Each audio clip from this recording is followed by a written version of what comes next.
kumbananga na ye Jésus na bolembunanga na yepa na yo.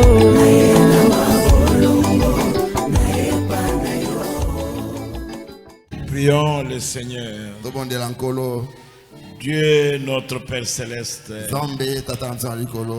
Dieu merveilleux, et tu nous as ramené notre pasteur avec son épouse. Nous disons grand merci à toi. Et ça montre que tu contrôles les pas des justes.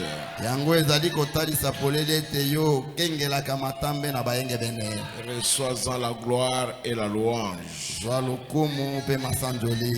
te demandons de nous bénir ce matin alors que nous sommes ensemble, afin que nous puissions être dans la même symphonie avec la parole de Dieu, pour la gloire de ton grand nom. Bénis ta parole que nous allons lire et qu'elle puisse jaillir à nous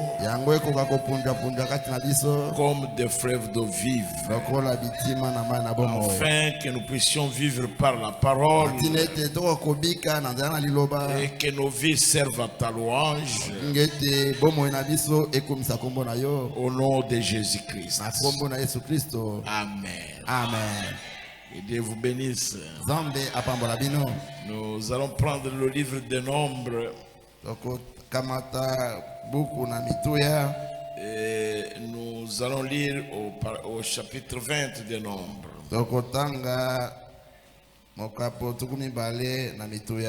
Ok, nous lirons là-bas. Merci. Nombre chapitre 20. Nous lirons le verset 7 au verset 11. Vous pouvez lire depuis le début et vous arrêtez au verset 11.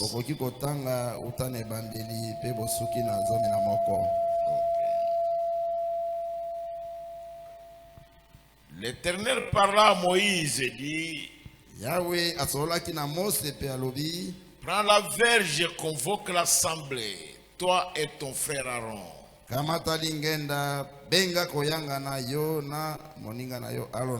Vous parlerez en leur présence au rocher et il donnera ses eaux.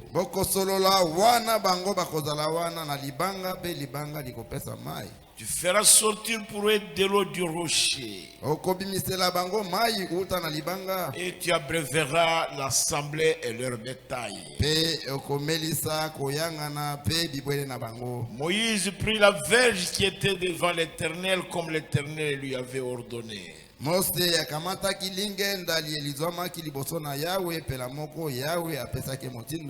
Moïse et Aaron convoquèrent l'assemblée en face du rocher. Moïse leur dit: écoutez donc, rebelles, est-ce de ce rocher que nous vous ferons sortir de l'eau?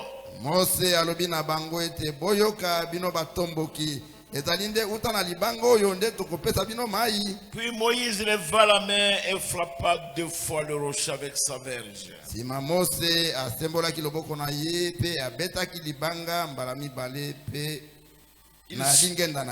Il sortit de l'eau en abondance, l'assemblée but et le bétail aussi.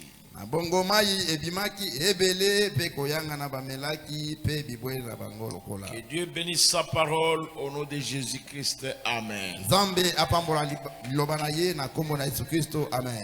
Nous sommes, vous pouvez vous asseoir mes bien-aimés. Nous sommes en train d'étudier Israël et l'Église. Nous avons vu comment Israël est allé en Égypte. Et nous avons vu que c'était une promesse que Dieu avait donnée à Abraham. Et nous avons vu qu'ils sont allés là-bas à cause de la famine. Et cette promesse, Dieu l'avait donnée. Et nous avons vu que l'Égypte n'est pas allée en guerre contre Israël. Non, ils ont emballé leurs bagages eux-mêmes, ils sont allés en Égypte. À cause de leur jalousie. Ils étaient jaloux de Joseph. Parce que Joseph était spirituel. Et ils l'ont vendu. Et là où il avait vendu, il était devenu un grand prince. Et jusqu'à ce qu'ils sont allés réellement s'agenouiller devant Joseph. Et comme Joseph l'avait vu dans des songes et dans des visions. Nous avons vu que si Dieu montre quelque chose et que cela vient de lui, et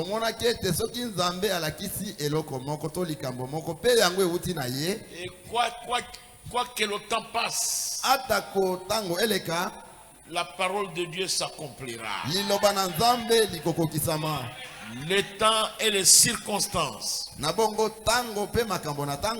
n'arrêtent jamais la parole de Dieu.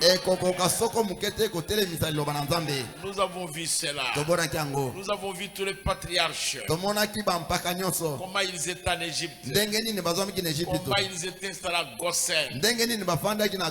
Nous avons vu toutes ces choses. Et nous les avons vus en Égypte. Jusqu'à ce qu'ils ont manqué de respect à Moïse. Et jusqu'à ce que Moïse a fui. Et alors ils sont restés là-bas encore 20 ans de plus.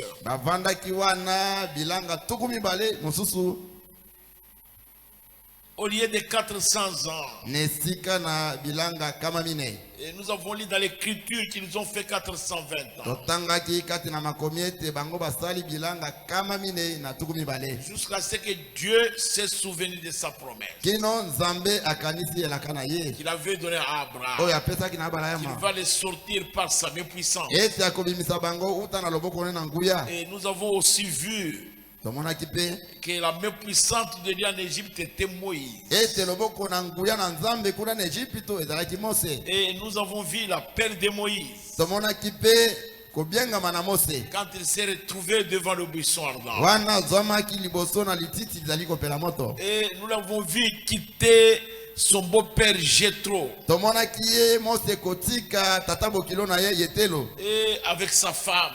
Et ses deux enfants. Nous avons vu Moïse très occupé dans ses activités quotidiennes. Et Moïse avait oublié même les sceaux de la circoncision, les sceaux de l'alliance, alors qu'il allait délivrer un peuple déjà circoncis.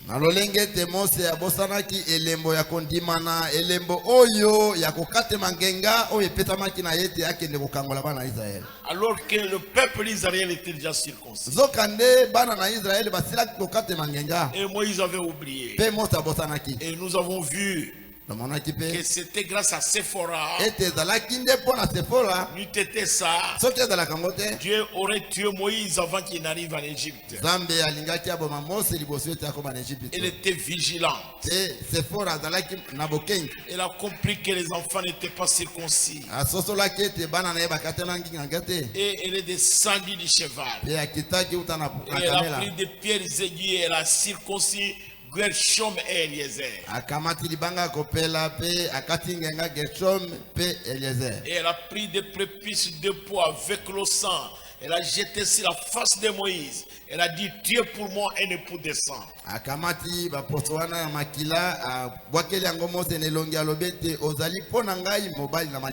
Et à ce moment-là, Dieu a vu le sang. Et il a pardonné Moïse. Et Moïse a continué. Il a rencontré son frère Aaron. Parce que Dieu lui avait dit, Aaron te servira de prophète. Et tu le serviras de Dieu. Et nous avons vu comment ils se sont préparés à sortir. Et combien Moïse a frappé l'Égypte de plaies. Nous avons vu toutes ces choses-là. Nous les avons laissées à la porte de l'Égypte. Le jeudi passé, nous l'avons laissé à la porte de l'Égypte. Il voulait carrément partir. Parce que Pharaon était fatigué. C'est pourquoi ce matin, comme je l'avais annoncé le jeudi passé, nous allons commencer maintenant à étudier Israël et l'église à la mer Rouge, deuxième partie.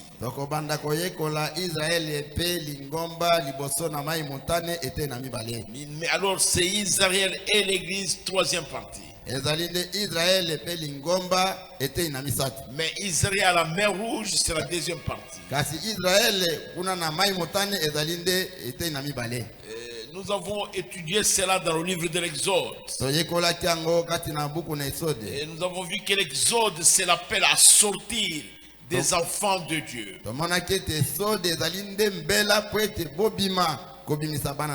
Et ils étaient le peuple de Dieu aussi longtemps qu'ils étaient en Égypte. Mais lorsqu'ils sortirent, alors ils devinrent à ce moment-là l'église du Dieu vivant. Parce que le mot église lui-même signifie appeler hors d'eux.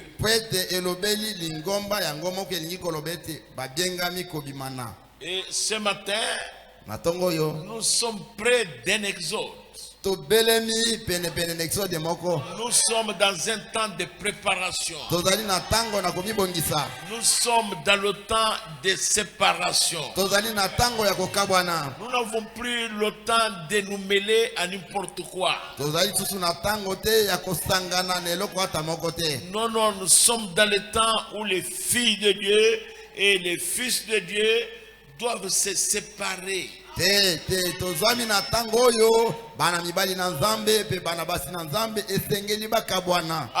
séparer de tout ce qui n'est pas le message. Se séparer même de l'apparence du mal. Quelque chose qui donne l'apparence du mal. Alors Dieu n'aimera pas cela. Ça peut vous faire rater l'enlèvement. Et les gens croient que l'enlèvement va beaucoup tarder. Du temps des prophètes, Branham il prêchait, il est minuit moins 3.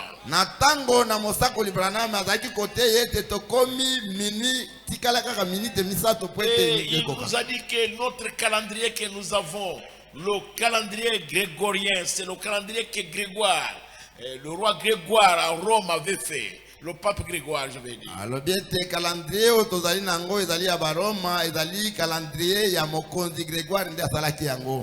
le pape Grégoire. Mais il y avait un premier calendrier, c'était le calendrier julien. Et nous, il y a eu aussi le calendrier juif. Mais il nous reste combien de temps? Le prophète dit, quand Esaïe est venu donner sa prophétie à Ézéchias, le signe que Dieu va le guérir et lui augmenter 15 ans. Et c'était que le soleil va reculer de 15 degrés.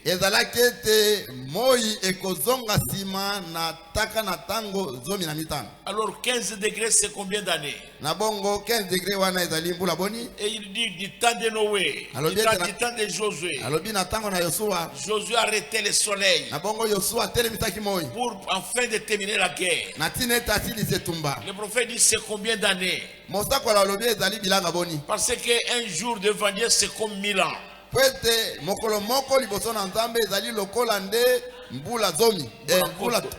Et 1000 ans c'est comme un jour.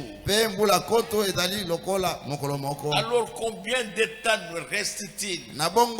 Et pour que toi et moi nous puissions continuer à jouer avec la parole. Et que nous puissions continuer à jouer dans l'église. Et que nous puissions continuer à prendre la parole de Dieu à la légère. Pensez à ça. Quel est-il, messieurs? Est-ce que vous comprenez cela, mes frères? Nous sommes en train de nous référer à l'Ancien Testament. Parce que tous les types de l'Ancien Testament reflètent le Nouveau Testament.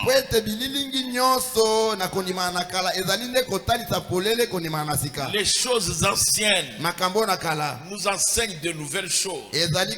Nous regardons là où le prophète libérateur avait échoué.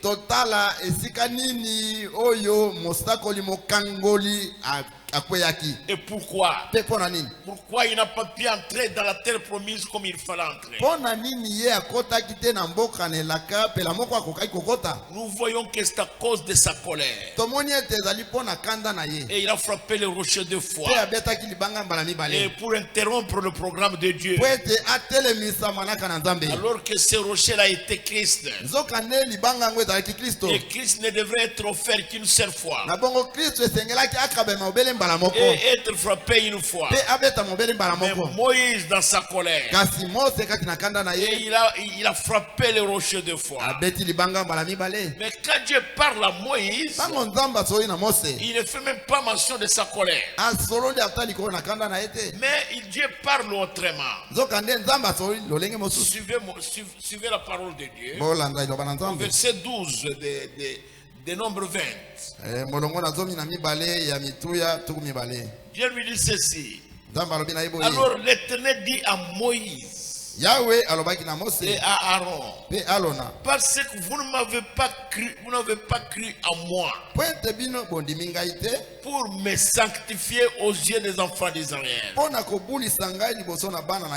ne ferez point entrer cette assemblée dans le pays que je lui donne. Ils ne sont pas entrés. Aaron et Moïse ne sont pas entrés. Et pourtant Dieu leur a dit, Moïse, prends ta verge, va appeler ton frère Aaron. Et toi et Aaron, allez convoquer l'assemblée. Tenez-vous devant le rocher. Parle au rocher. Et il donnera ses eaux. Moïse dans sa colère, il est venu devant le rocher. Et il a regardé le peuple. Il dit, et c'est de ce rocher que je vous ferai sortir des eaux. Et rebelle, il était fâché, mais il a frappé le rocher. Là ce n'était plus Dieu, c'est Moïse qui s'est glorifié. Il montrait son autorité, il voulait montrer sa grandeur. Et il a frappé le rocher de foi pour montrer qu'il était capable. Et Dieu n'a pas accepté ça. Quel que soit ce que Dieu peut faire avec vous, mon frère, ma soeur, faites attention. Ne montrez pas votre grandeur. Ne montrez pas votre autorité. Même si vous êtes capable, les ressources humaines,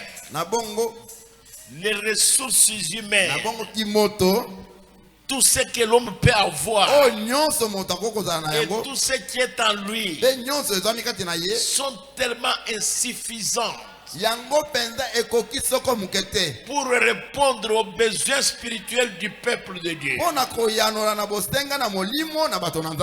Jamais nous sommes obligés, vous et moi, vous les serviteurs, nous les prédicateurs, nous sommes obligés à tout moment de nous confier à Dieu. Et aucun de nous ne doit pas compter sur ses capacités. Parce que les ressources humaines que nous possédons, nos capacités, notre intelligence, notre grandeur, même notre onction ne saura jamais répondre aux besoins spirituels du peuple de Dieu. Je ne sais pas si vous êtes avec moi. Et à ce moment-là, Dieu a rejeté cela. Et il dit, Moïse, vous n'entrerez pas. Aaron, tu ne vas pas entrer. Vous ne m'avez pas sanctifié. Vous ne m'avez pas cru. Or, ils sont allés là sous l'ordre de Dieu. Mais ils ont fait quelque chose que Dieu n'avait pas dit.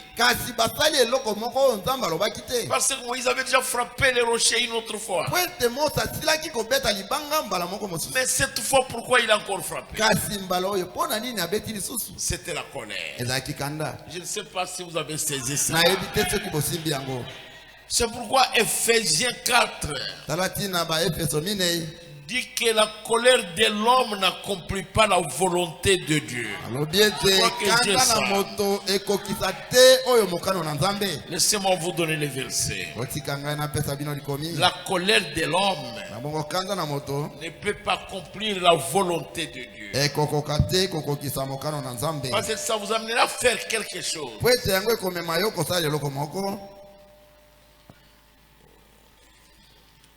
Je crois que je peux me moquer. C'est l'écriture, c'est Ephésiens 4, verset 26. Oui. Il dit, si vous vous mettez en colère, ne péchez point, que le soleil ne se couche pas sur votre colère. Ne restez pas avec la colère jusqu'au coucher du soleil. Vous voyez, c'est fâché, c'est possible. Mais si le soleil se couche, vous êtes toujours en colère. À ce moment-là, vous péchez. Verset 27. Et ne donnez pas accès au diable. Quand vous vous fâchez, attention, le diable va en profiter. Il vous amène à faire ce qui n'est pas bon.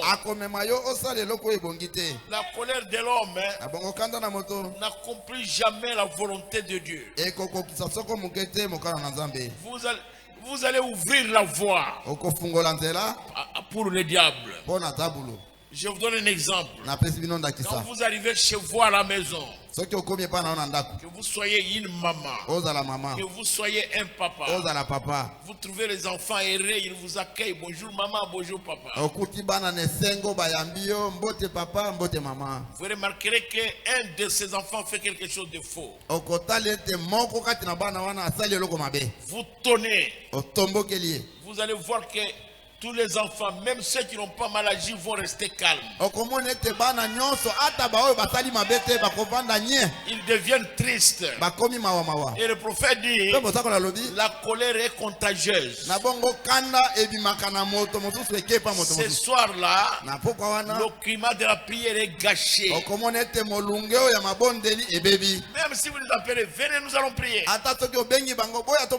L'atmosphère est déjà gâchée. Je crois que j'ai dit quelque chose. Vous le remarquez aussi chez vous à la maison. Est-ce que vous comprenez, mes frères? Je ne sais pas si vous m'avez compris. Amen. Moïse croyait que c'est lui et qui a fait sortir ce peuple. Et c'était vrai. Mais ce n'était pas sa volonté à lui. Écoutez le prophète. Dans Israël à la mer Rouge, deuxième partie. Le prophète dit ceci au paragraphe 19. Je veux continuer. Je voudrais que vous essayez de comprendre ce que j'ai dit. Maintenant, nous découvrons que l'église de Dieu, ce n'est pas la volonté des gens. C'est une élection.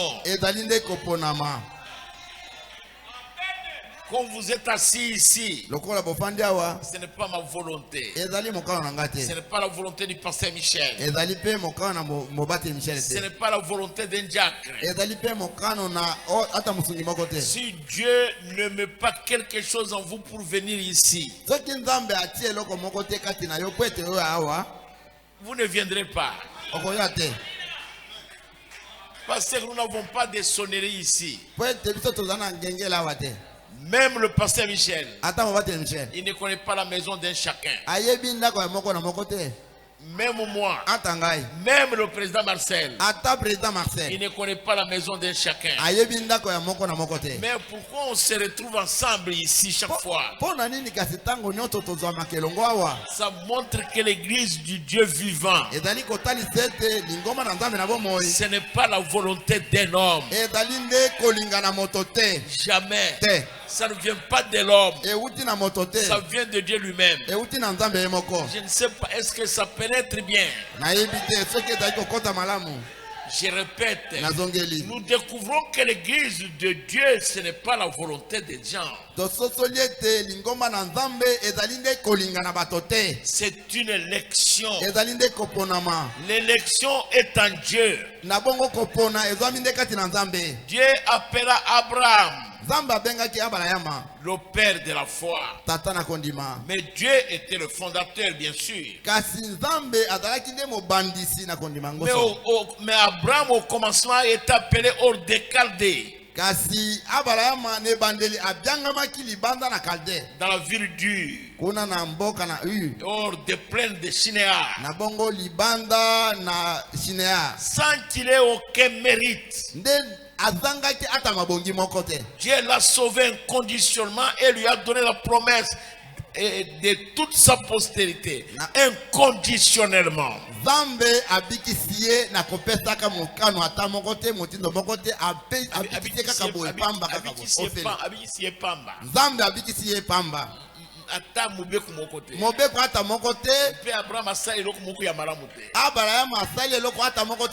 Nous avons étudié qu'il était idolâtre. Mais Dieu l'a sauvé. Toi et moi, nous étions comme ça. L'autre était ivrogne. L'autre était fumeur. L'autre était coureur de jupons. Ainsi de suite. L'autre était menteur. L'autre était escroc. Mais pourquoi Dieu t'a appelé? Dans le monde, il y a des gens honnêtes et qui sont plus honnêtes que nous. Il y a des gens du côté moral, vous n'allez lui reprocher de rien. Mais il n'a pas eu la grâce d'être sauvé. Il n'a même pas écouté ce message. Et il y a même des gens qui ont une autre moralité, mais qui ne peuvent jamais aller dans une église et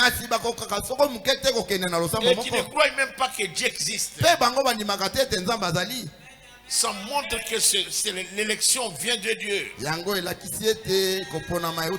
C'est pourquoi quand Jésus est venu, il dit nul ne peut venir à moi à moins que mon Père l'attire. Donc vous n'avez rien à faire pour venir à Dieu. C'est Dieu qui vous a attiré vers Jésus. Et Jésus dit, je ne mettrai mets pas dehors tout celui qui vient à moi. Et il dit celui qui écoute mes paroles et qui croit celui qui m'a envoyé à la vie éternelle. Il ne viendra jamais en jugement. Mais il va passer de la mort à la vie. Il dit celui qui mange ma chair et boit mon sang maintenant pas mangera et boira. Alobiete oya kolia nzoto na ngai pe akomela makila na ngai sasa ipi ezalite oya komelaka te à la vie éternelle. Et il dit je le résisterai au dernier jour. Et alobiete na kosekise na mokona suka. Alors vous voyez, je vous cite l'écriture pour que vous compreniez que notre vie, ça ne dépend pas de nous. Et ça ne dépend pas d'un homme quelconque. La vie éternelle nous est donnée gratuitement par Dieu lui-même. Même la résurrection, c'est la volonté de Dieu. Ce n'est pas la volonté des hommes. C'est pourquoi je crois en Dieu. Parce qu'il a sauvé Abraham inconditionnellement. Peut-être Abraham était plus mauvais que nous. Toi, tu étais simplement ivrogne. Peut-être l'autre était seulement escroc. Mais Abraham, il venait de Babylone. Il venait de la tour de Babel. Il adorait les idoles. Et Dieu dit, c'est un Dieu jaloux qui n'admet jamais un autre Dieu devant lui. Mais il a accepté Abraham. Parce qu'Abraham était sa semence. Alléluia. Amen. Écoutez le verset 22. Dieu fit une alliance avec l'homme et l'homme brisa toujours son alliance.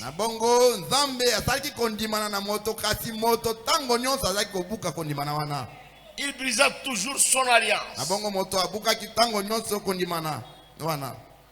Mais l'homme a toujours cherché à essayer de trouver un moyen pour se sauver lui-même.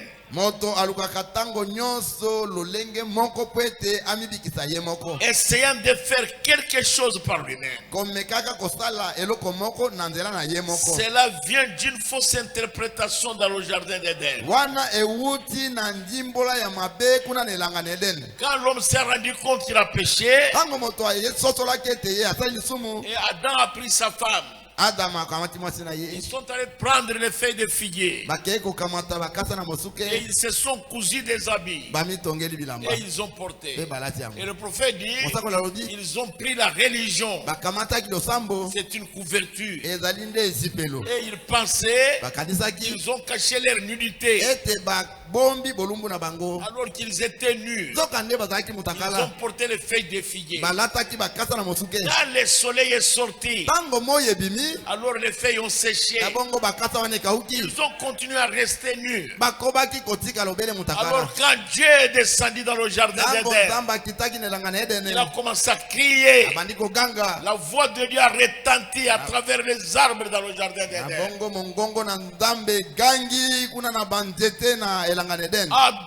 Adam, où es-tu?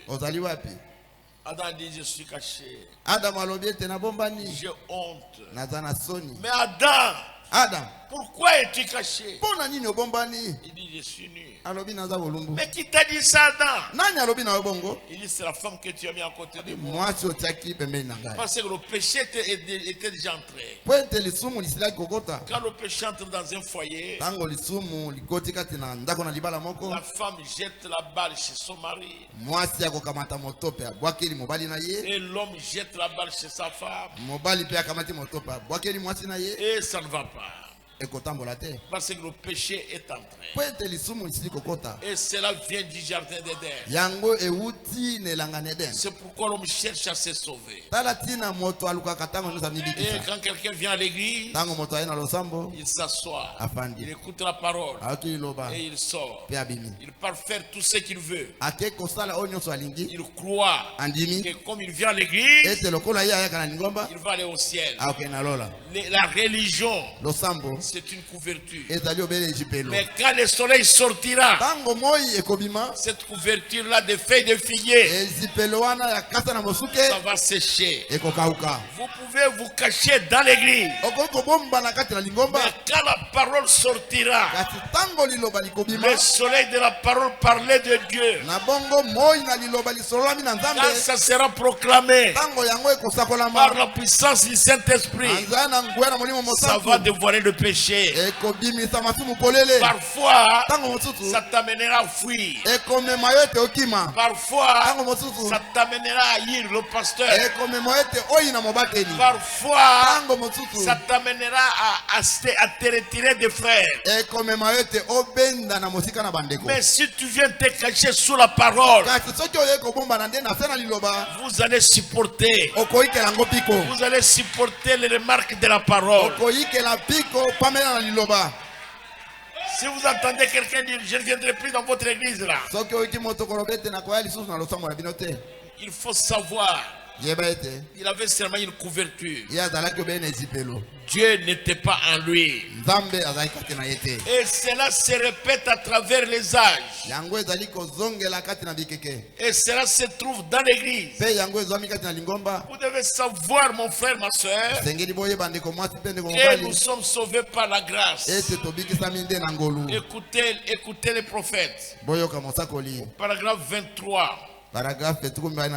Il dit, mais vous êtes sauvés par la grâce, par l'élection, par la préconnaissance de Dieu, par la prédestination, par la préordination de Dieu.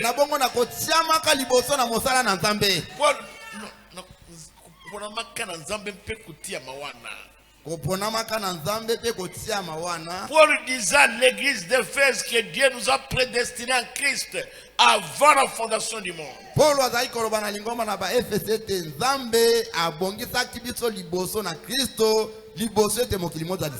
Pourquoi alors nous devons nous tracasser? Écoutez les prophètes. Débarrassons-nous des tracas. Nous sommes tout simplement les plus heureuses créatures qu'on ait jamais vues. Comment pouvez-vous croire cela et ne pas être heureux? Moi je suis heureux parce que je sais que ce n'est pas par l'effort de mes parents, ce n'est pas par l'effort de mes études, ou par quoi que ce soit, mais c'est par l'élection de Dieu. À cause de l'élection de Dieu, aujourd'hui je suis chrétien. Aujourd'hui je crois au message. Aujourd'hui je suis un enfant de Dieu.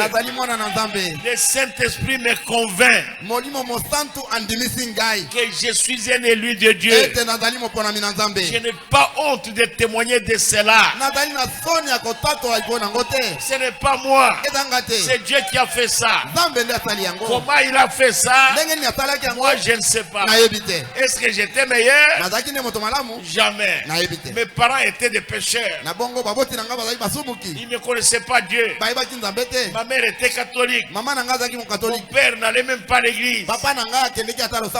Mais après, quand ils m'ont mis au monde, après moi aussi j'étais comme ça. Mais comment Dieu m'a-t-il appelé? Comment il m'a-t-il sauvé? Maintenant comment il m'a prédestiné au ministère? Et je suis meilleur que les autres dehors? Jamais. Il y a des gens qui sont nés dans de bonnes familles et jamais ils ne connaissent Dieu. Des enfants de rois, des enfants de ministres, des enfants de présidents, ils ne connaissent pas Dieu. Ils ne connaissent pas les choses que nous connaissons. Pourquoi nous les connaissons? Qu'est-ce que nous avons donné à Dieu? Et rien. Dieu nous a aimés. Alors quel que soit ce qui peut arriver, quel que soit ce que les gens peuvent dire, dire, mais moi, je reste avec la parole. Et je reste convaincu que je suis un élu de Dieu. Combien croient qu'ils sont élus de Dieu? Moi, je le crois fermement. Je crois que même si la mort venait maintenant,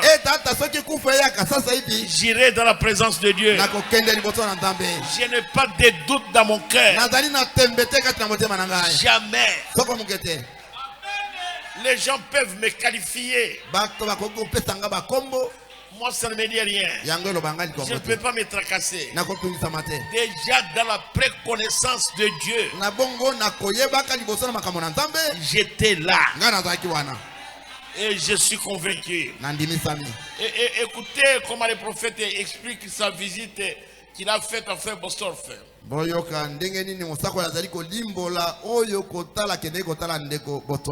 Il dit, j'ai visité ces braves frères Bostorff. Il disait, frère Branham, je disais, comment vous sentez-vous ce matin, frère Bostorff? Il disait, j'ai de nouveau le même vieil ennui, frère Branham. Le même vieil ennui. Je disais le même vieil ennui. Lesquels? Il disait, je suis si heureux que je n'arrive pas à dormir. Il disait, frère Branham, comment puis-je croire ce que je crois et ne pas être heureux? Voyez-vous, c'est juste. Mon frère, est-ce que vous croyez au message? Est-ce que réellement vous croyez au message? Est-ce que vous croyez réellement que Dieu vous a élu? Je ne sais pas si vous croyez. Si vous croyez réellement que vous êtes une fille de Dieu, que vous êtes un fils de Dieu, comment vous pouvez venir à l'église, écouter le message et ne pas être heureux?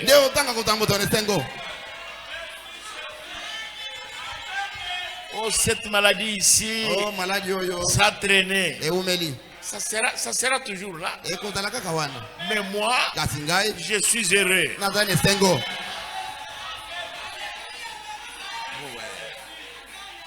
Oh, vraiment, cet homme-là m'a beaucoup tourmenté. Il va toujours vous tourmenter. Mais soyez heureux. Je ne sais pas quand est-ce que j'aurai des solutions à ce problème. Peut-être vous n'en aurez jamais. Mais soyez heureux. Paul, son ombre guérissait les malades. Ça résistait les morts. Mais lui-même a souffert. Le frère Branham dit qu'il souffrait de la tension. Il a prié 3 fois. Et Dieu ne l'a pas guéri. La 3e fois, Dieu lui dit, Paul, ma grâce te suffit. Combien aime la grâce de Dieu? Ma soeur, mon frère, ce matin, la grâce de Dieu te suffit. La grâce de Dieu me suffit. Le dimanche, quand je prêchais à la commune, j'ai lu une citation. Le prophète dit ceci. Il dit, je commence à vieillir. Mes vieux amis, les amis de la jeunesse, qui étaient nombreux derrière moi, commencent à me quitter. Ils sont restés très peu. Il arrivera un temps où tout le monde sera contre moi. Mais ça ne va rien changer. Est-ce que ce n'est pas vrai? Au fur et à mesure que nous avançons, si vous vous ancrez profondément dans la parole, si vous tenez tellement sur la parole, vous allez perdre beaucoup d'amis. Moi je te le dis aujourd'hui, vous perdrez beaucoup d'amis, mais vous accrochez-vous à la parole. Moi je suis heureux. Parfois je dors malade. Ma femme me demande, tu iras à l'église? Je dis, tu as donné à quelqu'un pour prêcher? Moi je dis, je vais prêcher. Tu vas prêcher? Tu vas tomber là-bas. Moi je dis, je ne vois pas de problème. Un militaire qui meurt en guerre, il est plus honoré. Et puis après ma femme me dit, tu es toujours comme ça. Mais pourquoi je ne dois pas être comme ça? Je suis sauvé inconditionnellement. Et je crois à ça. Comment je ne peux pas être heureux? Qu'il neige, qu'il pleuve, je suis heureux. Et moi je crois ça. Le prophète dit, vous savez que Christ a déjà pris votre place comme pécheur. Il est mort, il est mort. Et Dieu l'a accepté. Il l'a accepté, il a accepté Christ. Il est ressuscité et est assis à la droite de sa majesté. Et Dieu a dit, celui-ci est mon fils bien-aimé, en qui j'ai trouvé mon plaisir. Écoutez-les.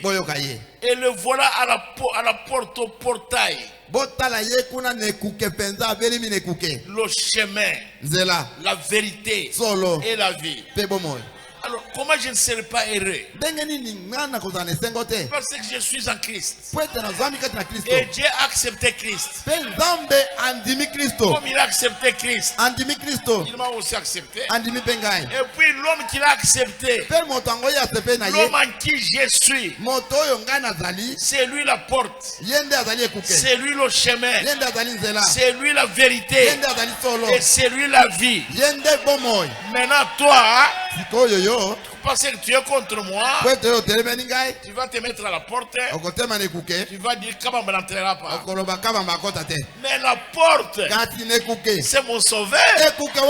Il va ouvrir le chemin, c'est lui.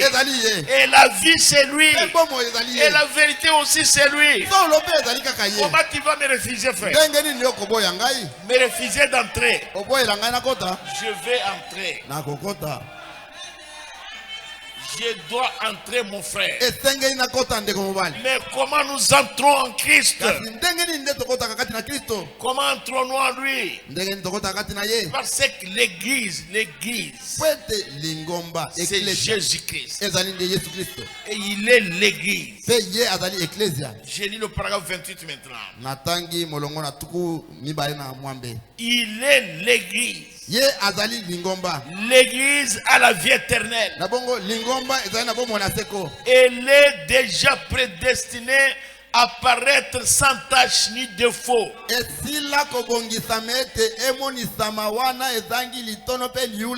Dieu a dit qu'elle serait là. Et elle sera là.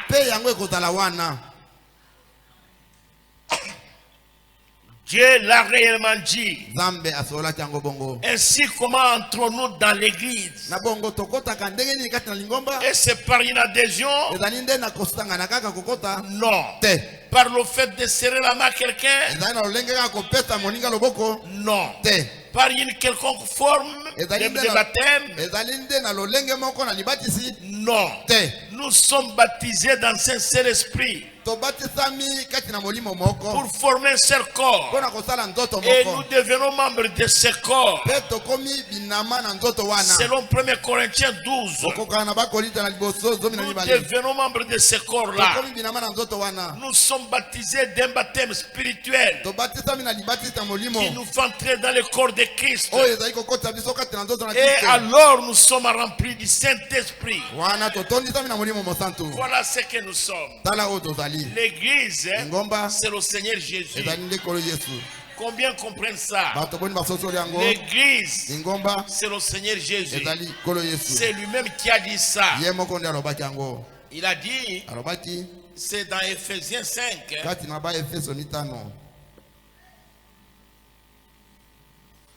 Dans Ephésiens 5, verset 25.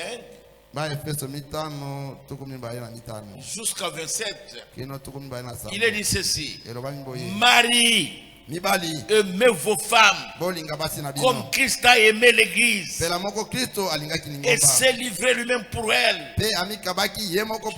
afin de la sanctifier par la parole, après l'avoir purifiée par le baptême d'eau. Écoutez, enfin, verset 27, afin de faire paraître devant lui cette église glorieuse, sans tache, ni ride, ni rien de semblable, mais sainte et irrépréhensible. L'église, elle a déjà la vie éternelle, parce que c'est ça la décision de Dieu, c'est ça la décision de Christ. Mais qu'est-ce que l'église? Ce sont ceux qui sont dans le corps de Christ. Et qui sont dans ce corps-là, ils sont déjà sanctifiés. Ils sont déjà purifiés. Et ils sont déjà glorifiés. Ceux qu'il a appelés, il les a justifiés. Ceux qu'il a justifiés, il les a déjà sanctifiés. Et ceux qu'il a sanctifiés, il les a déjà glorifiés. C'est pour faire paraître cette église-là glorieuse. Une église glorieuse, brillante de sa gloire, sans tache, ni ride, ni rien de semblable, mais irrépréhensible. Le monde peut dire tout ce qu'il veut. Je connais cette femme-là. Elle a grandi dans notre quartier. Elle était ceci. Elle était celle-là. Je connais ces garçons-là. C'était le grand voleur du quartier. Mais aujourd'hui, il a été appelé. Il a été justifié. Il a été sanctifié. Et il est glorifié. Il paraîtra devant Dieu sans tâche, ni ride, ni rien de semblable. Mais c'est une meilleure chose, mes frères. Quand je pense à ça, et puis je regarde les attitudes des gens, je n'y prends même pas garde. Je ne m'en occupe même pas. Quand je pense à ça, j'entends les injures et les outrages. Je reste tranquille. Mon fils Gédéon m'a appelé ce matin. Nous étions avec Maître Jean-Paul et le docteur Alou. Il m'a dit, papa, on me dit que tu es triste. Je lui ai dit non. Ce sont des bruits des écureuils. Moi je ne suis pas triste. Je suis heureux. Je suis déjà sanctifié. Je suis déjà dans le corps de Christ. Dieu m'a sauvé sans tenir compte de ma bassesse. Il n'a pas tenu compte de ma bassesse. Il n'a même pas tenu compte de ma petitesse. Mais il m'a sauvé inconditionnellement. Écoutez les prophètes. Il dit Dieu nous a scellés de son esprit. Pour combien de temps? Ephésiens 4:30 dit jusqu'à votre rédemption. Pas du jour au jour. Jamais. Jusqu'au jour de notre rédemption. Nous avons la vie éternelle. Ce n'est pas pour un laps de temps. C'est pour toujours. Cela ne peut plus mourir. Vous voyez mes frères, un cochon ne deviendra jamais une brebis. Et un enfant de Dieu ne deviendra jamais un enfant de Satan. Et un enfant de Satan ne deviendra jamais un enfant de Dieu. Est-ce que vous comprenez cela? Je prends un exemple dans le Nouveau Testament. Judas est resté avec Jésus. Pierre était là aussi. Nathanaël était là. Et même Philippe était là. Thomas était là. Mais Judas aussi était là. Tous ces gens suivaient Jésus. Qui a douté que Jésus n'est pas ressuscité? C'était Thomas. Qui a coupé l'oreille de Marcus? C'était Pierre. Qui a nié Jésus? C'était Pierre. Qui a dit qu'en Israël rien de bon ne peut sortir? C'était Nathanaël. Mais à qui est-ce que Jésus appelait mon ami? C'était Judas. Est-ce que Judas est sauvé? Est-ce qu'il est devenu enfant de Dieu? Jamais. Même si Jésus l'appelait mon ami, il était un enfant de Satan. Il était du malin. Est-ce que vous comprenez ce que j'ai dit? Mais Pierre lui a demandé, toi aussi, ce type est avec Jésus. Moi je m'étonne, je ne comprends pas ça. Qu'est-ce que j'ai fait? Moi je suis venu ici pour avoir un peu de la chaleur. La femme est partie. Elle est revenue. Il dit, je vous dis qu'il est avec lui. Pierre dit, mais je ne sais pas, les femmes, est-ce que les femmes voient bien? Moi ici, c'est la première fois que j'entends parler de ce nom-là. Troisième fois, la femme est revenue. Vous-même, vous allez vous étonner. Je vous ai déjà dit, vous ne voulez pas comprendre. C'est gaillard. Et regardez même son habillement. C'est un Galiléen. Il est avec lui. Il dit non. Allez demander même au sacrificateur, moi je suis toujours ici. Je suis venu aussi voir, je ne l'ai jamais vu, je suis venu aussi voir.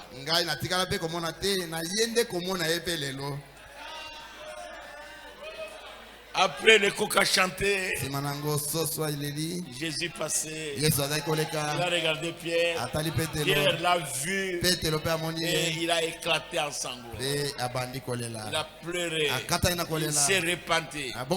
Mais Judas, il est venu avec les gens pour arrêter Jésus. Jésus lui dit, mon ami, ce que tu as fait, fais-le maintenant. Est-ce qu'il ne l'a pas fait? Il l'a fait parce qu'il est enfant de Satan. Un enfant de Satan, vous ne pouvez pas le changer. Mais un enfant de Dieu, il change immédiatement. C'est pourquoi Jésus a dit à Thomas, maintenant tu crois. C'est Jésus qui affirme ça. Il dit maintenant tu crois. C'est-à-dire Thomas a cru. Il dit maintenant tu crois parce que tu as vu. Et ceux qui croient sans avoir vu. C'est-à-dire je suis plus heureux que Thomas. Je n'ai même pas vu Jésus. Je n'ai même pas vu Branham. Mais moi je crois à ça. Vous voyez. Nathanaël, quand il est venu, Jésus dit, voici un Israélite, là où dans lequel il n'y a point de fraude. Nathanaël s'est agenouillé. Il dit, Dieu le roi d'Israël, qui est le fils de Dieu. Et Jésus lui dit, tu crois parce que je te dis là où tu étais, restez là-bas. Tu vas voir des grandes choses. Tu verras les anges monter et descendre sur le Fils de l'homme. Nathanaël a dit Amen, Amen. Voilà les enfants de Dieu. Les enfants de Dieu, quel que soit ce qu'ils sont, mais quand à la confrontation avec la parole, il change immédiatement. Parce que la parole de Dieu, si elle vient, elle doit vous changer. Des années. Vous pouvez rester toujours le même.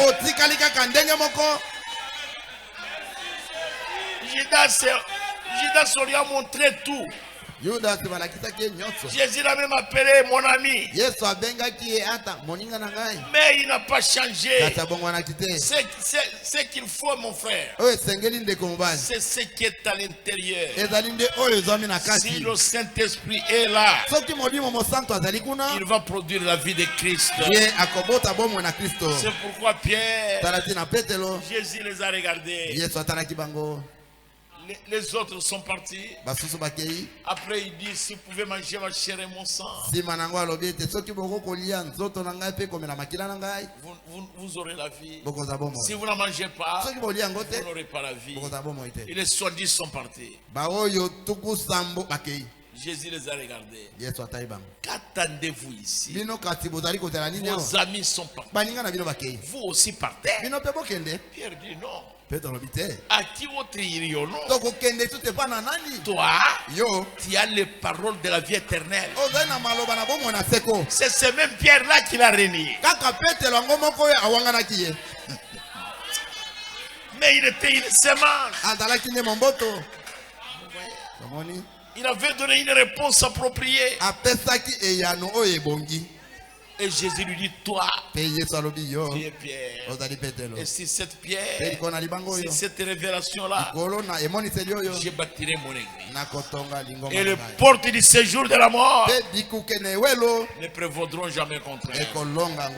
Ça signifie, les portes du séjour de la mort, les démons, les maladies, les gens méchants vont toujours nous attaquer. Mais ils ne vaincront jamais. Lui-même a dit, ils ne vaincront jamais. Est-ce que vous cessez la parole? Il dit, sur cette révélation-là, je bâtirai mon église. Et les portes du séjour de la mort, les démons, les difficultés, les maladies, les tourments, même la mort elle-même. Et Jésus dit, et elles ne vaincront jamais. Elles ne prévaudront jamais. Elles n'auront jamais la supériorité sur nous.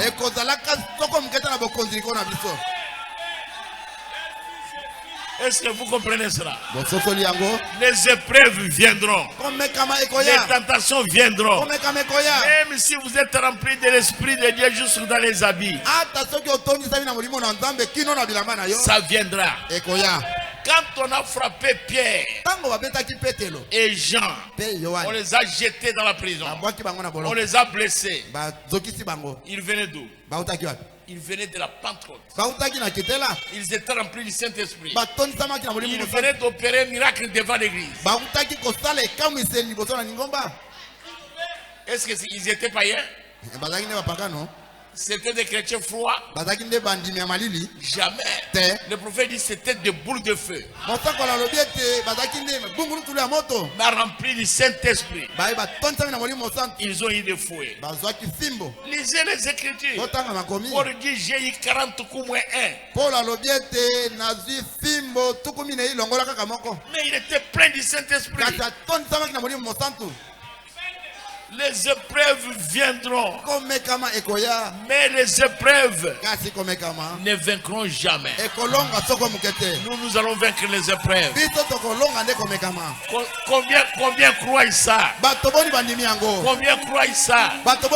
Sur la terre, nous aurons toujours des problèmes. Mais nous aurons toujours la victoire. Paul est arrivé à Rome. Quand il est arrivé à Rome, on a allumé un feu. Quand il voulait pousser les herbes, un vipère est sorti. Ça l'a mordu sur le bras. Et c'est resté collé là-bas. Les Romains ont dit, cet homme est maudit. Il va mourir. Il va gonfler maintenant. Paul a regardé le serpent. Il l'a pris. Il l'a jeté dans le feu. Et il a commencé à prêcher. Après quelques temps, les Romains ont changé. Ils ont dit, cet homme est un Dieu. Vous ne comprenez pas ce que nous sommes. Ce que nous sommes, même les anges ont peur de nous. Ils ne peuvent pas venir ici. Les hommes sont méchants. Depuis qu'ils ont été créés, ils n'ont jamais connu de preuves. Les séraphins, les chérubins, ils sont toujours là. Saint, Saint, Saint, et l'Éternel notre Dieu. Mais nous, jour et nuit,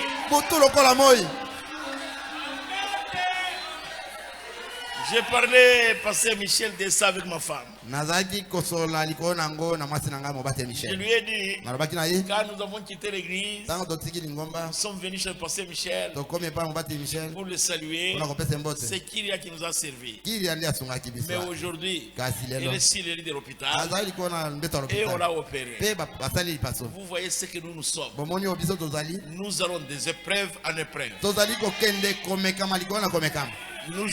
Aujourd'hui nous sommes heureux. Demain, une épreuve arrive. Même quand l'épreuve arrive, soyez heureux. Les portes du séjour de la mort ne prévaudront jamais. Combien croient ça? Ayez la victoire. Ayez la victoire en Jésus-Christ. Que Dieu vous bénisse.